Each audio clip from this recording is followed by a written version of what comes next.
అందరికీ శుభమస్తు. మనం అక్షరాన్ని ప్రేమిద్దాం, అక్షరంలో ఉండే భావాన్ని ప్రేమిద్దాం.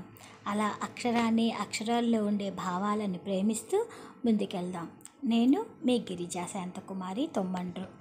ఇప్పుడు ఈరోజు మనం మహామృత్యుంజయ మంత్రం అంటే ఏమిటో తెలుసుకుందాం. అసలు ఈ మంత్రం యొక్క ప్రాముఖ్యత ఏమిటి, ఈ మంత్రం యొక్క అర్థం ఏమిటి, ఈ మంత్రం మరణాన్ని జయిస్తుందా అనే విషయాన్ని గురించి తెలుసుకుందాం. అసలు మంత్రం అంటే ఏమిటి? మంత్రం మననాత్రాయేత్ ఇది మంత్రః. మంత్రము ఎవరైతే చదువుతారో వారిని రక్షిస్తుంది అనేది మంత్రం యొక్క అర్థం. మనం ఎక్కువగా చూసే మంత్రము మృత్యువుని కూడా కాపాడగలిగేంత మంత్రము ఏది అంటే త్రయంబకం యజామహే సుగంధిం పుష్టివర్ధనం ఉర్వారుకమివ బంధనాత్ మృత్యోర్ముక్తియమామృతాత్ అంటూ మనకి ఈ మృత్యుంజయ మంత్రము అనేది తెలుపుతుంది. ఏమిటి అసలు దీని భావం ఏమిటి, ఎలా తెలుసుకోవాలి అంటే అసలు ఈ మంత్రం మరణాన్ని జయిస్తుందా అంటే దీంట్లో ఏమున్నది? మంత్రంలో మొదట ఓం త్రయంబకం యజామహే సుగంధిం పుష్టివర్ధనం ఉర్వారుక మృత్యోర్ముక్షీయ అమృతాత్. ఇలా అక్షరాలు ఉన్నాయి. ఈ పదాలు ఎంత అద్భుతంగా ఉన్నాయో, ఆ పదాలు చదువుతుంటే దానిలోని భావం ఎలా ఉన్నదో, అసలు ఆంజనేయ స్వామి వారు ఎలా మృత్యుంజయులు అయ్యారో తెలుసుకుందాం. మృత్యుంజయ మంత్రము అంటే మరణంని జయించే మంత్రము. త్రయంబక మంత్రము, మహామృత్యుంజయ మంత్రము రోగాలను నయం చేయటంతో అత్యంత శక్తివైన మంత్రాలలో ఒకటి. ఈ మహామృత్యుంజయ మంత్రముని శివుని యొక్క గొప్ప మంత్రం. ఇది ఎలా వచ్చింది, ఎవరు దీనిని పఠించారు అనే విషయానికి చూస్తే ఋషి మార్కండేయుల ద్వారా ఈ మంత్రాన్ని సృష్టించబడినది. అంటే ఎప్పుడైనా మనం మంత్రం చదువుతుంటే దీనికి ఋషి ఎవరు, దీనిని దర్శించిన ద్రష్ట ఎవరు అనేది తెలుసుకోవాలి. ఆ తర్వాత అది ఏ ఛందస్సులో ఉందో తెలుసుకోవాలి. దానికి అంగన్యాస కరన్యాసాలకి తెలుసుకుంటూ మనం మంత్రంలోకి వెళ్ళాలి. అయితే ఈ మంత్రాన్ని దర్శించిన ఋషి మార్కండేయ మహర్షి. ఇది ఒక రహస్య మంత్రంగా ఉన్నది. ఒకసారి చంద్రుడు దక్షరాజుతో నిందించబడి తన ప్రకాశాన్ని కోల్పోయాడు. అప్పుడు మార్కండేయుడు ఈ మంత్రాన్ని ఇచ్చి కాపాడాడు. త్రయంబకం యజామహే సుగంధిం పుష్టివర్ధనం ఊర్వారుకమివ బంధనాన్ మృత్యోర్ముక్షీయమామృతాత్.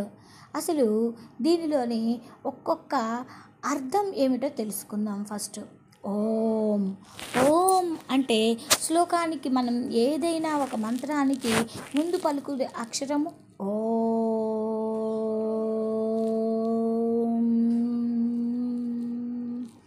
ఈ అక్షరాన్ని మనం పలుకుతూ ఉంటాము ఎక్కువగా. దీనిని ప్రణవం అని అంటాము. ఏమిటి దీనిలోని ఆంతర్యం ఏమిటి? అసలు ఓంకారంలోని అర్థము ఆ ఊ మా అని అంటారు. అసలు మనం ఈ చదివేటప్పుడు ఈ అక్షరం ఎలా ఉంటుంది? గాలి తీసుకుంటూ లోపలికి ఓ అట్లా గాలి తీసుకెళ్తూ ఓం అంటాం. ఓ అన్నప్పుడు ఏమవుతుంది? గాలి వదులుతాము. ఆ తర్వాత మకారం చదివినప్పుడు 2 పెదాలను కలుపుతాం. ఇలా ఓంకారంలో ఈ 3 అక్షరాలు అంటే అక్షరం చదివేటప్పుడు గాలి లోపలికి తీసుకుంటాము, గాలి బయటికి వదులుతాము, అలానే పెదాలని మూస్తాము. మనకి అక్షరం అనేది ఇలా, ఓంకారం అనేది ఇలా పలుకుతాము. ఆ తర్వాత త్రయంబకం. త్ర్యంబకం అంటే 3 కనుల కలవాడు. యజామహే అంటే పూజిస్తున్నాను. సుగంధిం సుగంధభరితుడు. పుష్టి, పోషణనిచ్చి పెరుగుదలకి తోడ్పడే శక్తి. చూడండి, పోషణనిచ్చి మనం పెరుగుదలకు తోడ్పడే శక్తి. వర్ధనం, ఆ శక్తి పెంపొందించేటట్లుగా, పెరిగేటట్లుగా పోషణనిచ్చి పెరుగుదలని ఇవ్వటమే కాకుండా దానిని పెంపొందించేవాడు. ఊర్వరకం, వారుకం, ఉర్వారుకం. చూడండి, అక్కడ జాగ్రత్తగా చదవాలి.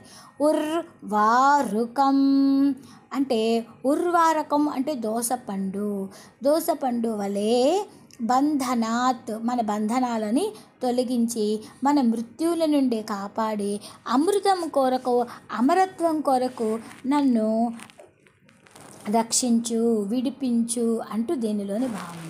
అంటే ఈయన ఎవరిని మనం వేడుకుంటున్నాము? ముక్కంటి దేవుడు అనే శివుడిని వేడుకుంటున్నాము. ఆయనని మనం ఏమని వేడుకుంటున్నాము? సుగంధభరితుడైన ఓ పరమశివ, నిన్ను నేను పూజిస్తున్నాను. దోసపండు తొడిమి నుండి ఎలా వేరు చేసి అయినదో అలా నన్ను కూడా అమరత్వం కొరకు ఈ మృత్యుబంధనము నుండి విడిపించుకాక అని చెప్పని దీనిలోని ఆంతర్యం. మంత్రాలన్నింటిలో గాయత్రి మంత్రములాగానే ఈ మృత్యుంజయ మంత్రము పరమ పవిత్రమైనది, ప్రాచుర్యమైనది. క్షీరసాగర మథనం జరిగినప్పుడు హాలాహలాన్ని రుద్రుడు మింగి మృత్యుంజయుడు అయ్యాడు. అలానే ఈ మంత్రాన్ని ఎవరైతే జపిస్తారో రుద్రుని యొక్క ఆశీస్సులతోటి మృత్యుంజయులు అవుతారు అని మన నమ్మకం. అయితే ఆపదలు వచ్చినప్పుడు ఈ మంత్రాన్ని చదువుకోవచ్చు. ఎన్నిసార్లు చదవాలి అంటే 3 సార్లు, 9 సార్లు, ఇలా త్రిగుణాత్మక సంఖ్యంగా ఎన్నిసార్లైనా పారాయణం చేస్తే అంత గొప్పగా మనల్ని రక్షిస్తుంది అని చెప్పని అంటారు.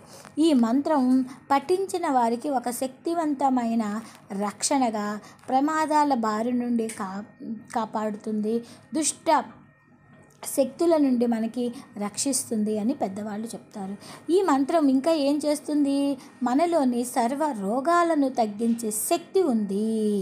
ఈ మహామంత్రానికి మార్కండేయ మంత్రం అని పేరు ఎలా వచ్చింది అంటే, మార్కండేయుడు ఈ మంత్రాన్ని పఠించి మృత్యు నుండి బయటపడ్డాడు. అలానే పరమశివుడు రుద్ర స్వభావాన్ని సూచించే ఈ మంత్రాన్ని రుద్రమంత్రమని, ఈ 3 కన్నులను సూచిస్తుంది కాబట్టి మృత్యు మంత్రమని, మహాసంజీవిని మంత్రమని అంటారు. ఈ మంత్రంలో ఇంకా ఏముంది? త్రయంబక మంత్రం అనటంలో గూఢార్థం ఉన్నది. ఏమిటి? శివతత్వంలో 3కు ఎంతో ప్రాధాన్యం. ఆ స్వామి త్రినేత్రుడు, త్రిగుణాకారుడు, త్రిఆయుధుడు, త్రిదళాలతో కూడిన బిల్వాలతో ఇష్టపడేవాడు, 3 అడ్డరేఖలు నామంగా కలిగినవాడు, త్రిజన్మ పాప సంహారకుడు, త్రిశూలధారుడు, త్రిలోకాధిపతి, త్రిలోక రక్షకుడు. మరి ఆ స్వామి మంత్రాన్ని జపిస్తే మనకి రక్షణ ఉంటుందా అంటే ఉంటుంది. లభించకుండా ఎందుకు ఉండదు? ఉంటుంది అనేది మనం నమ్మకంతో చేయాలి. ప్రాతకాలాన్నే లేచి ఈ మంత్రాన్ని 108 సార్లు రోజు పఠించడంతో వల్ల ఈ ఎటువంటి రోగాలు మనకి దరిచేరవు. మనకి అపరిమితమైన ఆనందం కూడా కలుగుతుంది. అలానే ఈ ఓంకార నాదంలోని జపించటం వలన, త్రయంబకుడైన ఆ స్వామిని మనం కీర్తించటం వలన, ఆయనని ధ్యానించటం వలన మనల్ని ఆ స్వామి కాపాడుతాడు. అలా అందరము కూడా చక్కగా ఈ మంత్రాన్ని అర్థాన్ని తెలుసుకున్నాము కాబట్టి ఈ మంత్రంలోని భావముతోటి మనము ఆ స్వామిని వేడుకుంటే మృత్యువు నుంచి కాపాడగలిగి శ్రద్ధగా పఠించటం వలన ఆయురారోగ్య ఐశ్వర్యాలని మనము పొందుతాము అని చెప్పని మనకి దీనివల్ల తెలుస్తుంది. శుభమస్తు.